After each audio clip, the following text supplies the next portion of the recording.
வணக்கம். இன்றைக்கி நம்ம சக்கரவள்ளி கிழங்கு வச்சு ஒரு காரக்குழம்பு பண்ணலாம்.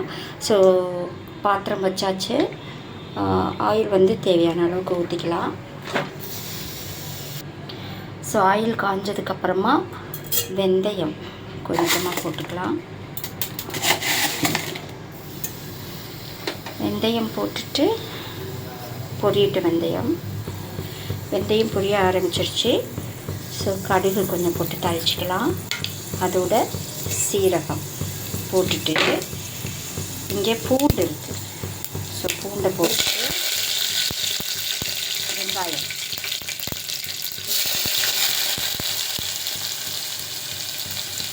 வெங்காயம் வச்சுருக்கா. வெங்காயம் போட்டு இதை வதக்கலாம்.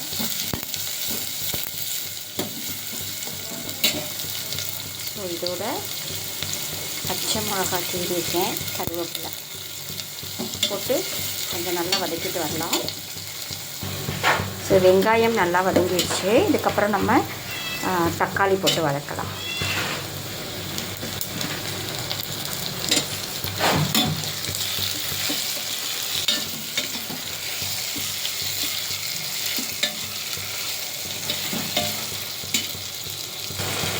தக்காளி ஓரளவுக்கு வதங்கிடுச்சு.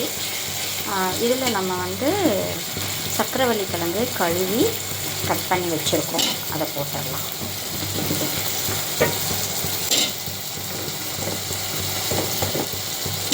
ஓகே, இதையும் நல்லா வதக்கிடலாம்.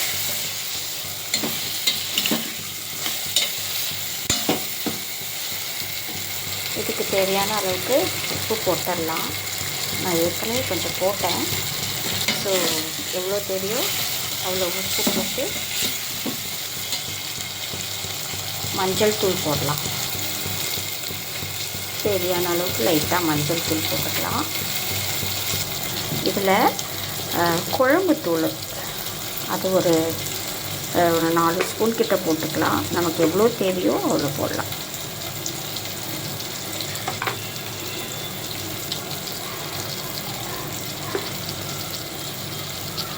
ஸோ இப்போ இது எல்லாத்தையும் அப்படியே கொஞ்சமாக வதக்கி விடலாம்.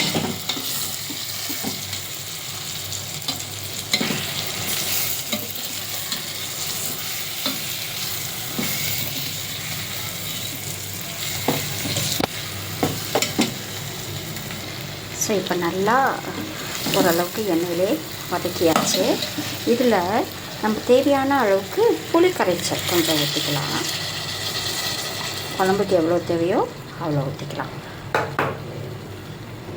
அதோட தேவையான அளவு தண்ணி விட்டு போதும், இந்த அளவுக்கு போதும். இதை நல்லா கலந்து உப்பு செக் பண்ணி நல்லா கொதிக்க விடலாம். தேவையான அளவுக்கு தண்ணி விட்டாச்சு. இதை அப்படியே நம்ம ஒரு மூடி போட்டு கொதிக்க விடலாம். கொதிக்கிட்டோம் கொஞ்ச நேரம். இப்போ நம்ம ஓப்பன் பண்ணி பார்க்கலாம். ஏன்னா ஒரு 5 to 10 minutes நல்லா கொதிஞ்சிருச்சு. குழம்பு கூட நல்லா ரெடி ஆயிடுச்சு. நல்லா கலர்ஃபுல்லாக இருக்குது பாருங்கள். கிழங்கு நல்லா வெந்துடுச்சு, சக்கரவள்ளி கிழங்கு. ஸோ இப்போ நம்ம வந்து இதில் மல்லித்தலை தூவி இறக்கிடலாம். ஸோ சுவையான காரக்குழம்பு, சக்கரவள்ளி காரக்குழம்பு ரெடி ஆயிடுச்சு. நன்றி.